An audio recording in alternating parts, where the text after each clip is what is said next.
नमस्कार मित्रांनो, मी जिज्ञेश। आजच्या व्हिडिओचा टॉपिक असा आहे की आपण ज्वेलरी खरेदी करायचा तर विचार करतो, पण आपण ज्वेलरी खरेदीचा योग्य वेळ काय मिस करतो। तो योग्य वेळ कसा अचीव करायचा याबद्दल मी या व्हिडिओमध्ये सांगणार आहे। तर आम्ही दरवेळेला YouTube मधून छान छान असे माहितीपूर्ण व्हिडिओ घेऊन यायचा प्रयत्न करत असतो। तर हे व्हिडिओ बघण्यासाठी तुम्ही आमच्या YouTube चॅनलला फॉलो करा आणि तुमच्या मित्रांमध्ये देखील शेअर करा, जेणेकरून ज्वेलरी बद्दलची जास्तीत जास्त माहिती तुमच्यापर्यंत आम्ही पोहोचवण्याचा प्रयत्न करत राहू शकतो। तर मित्रांनो, आजचा जसा व्हिडिओचा टॉपिक आहे की आपण ज्वेलरी खरेदी करायचा विचार तर करतो, पण आपण योग्य वेळ मिस करतो। त्याचं कारण असं आहे की आपण कायम विचार करत असतो की सोन्याचा दर जर कमी झाला तर मी स्वतःसाठी काहीतरी सोन्याची चेन करेन या सोन्याची अंगठी करेन। तर काही जण विचार करत असतात सोन्याचा दर जर कमी झाला तर मी माझ्या आई बाबांसाठी सोन्याचे दागिने करेन। तसेच काहीशे आपल्या मित्रांचे विचार असतात की सोन्याचा दर जरा कमी झाला तर मी माझ्या बहिणीसाठी सोन्याचे दागिने करून ठेवेन। म्हणजे विचार नक्कीच चांगले असतात, पण आपण खरेदी करायची वेळ चुकतो। त्याच्या मागचं कारण असं असतं, मी हे प्रत्येक व्यक्तीसाठी नाही बोलत आहे, पर्टिक्युलर मॅक्झिमम लोक ही गोष्ट मिस करतात। त्याच्या मागची कारणं अशी आहेत ना मित्रांनो, जेव्हा मार्केटमध्ये सोन्याचा दर कमी होत असतो ना, तेव्हा आपण पॅनिक होतो आणि मार्केटमध्ये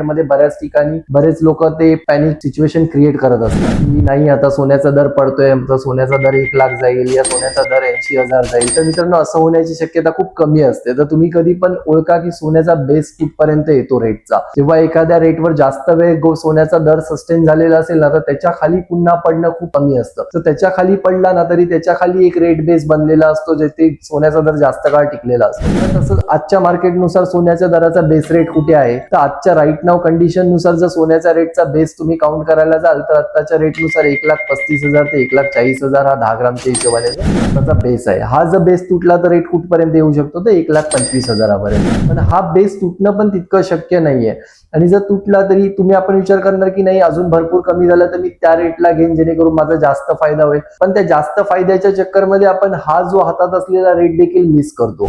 आता सोन्याचा दर जो होता लास्ट 1 वीक, तो बऱ्यापैकी खूप चांगल्या रेटवर होता। 1,35,000 1,40,000च्या दरम्यान रेट चालू होता। तर हा बाईंगसाठी परफेक्ट रेट होता। तर तुम्हाला देखील असे अपडेट हवे असतील आणि तुम्हाला मार्केट स्टडीचा हेडॅक नको असेल आणि तुम्हाला डायरेक्ट मार्केटची अपडेट हवी असेल, तर तुम्ही आमच्या इंस्टाग्राम चॅनलला फॉलो करा, जेणेकरून तुम्हाला आमच्या इंस्टाग्रामच्या स्टोरीवर या आमच्या इंस्टाग्रामच्या व्हिडिओमध्ये ही अपडेट भेटत।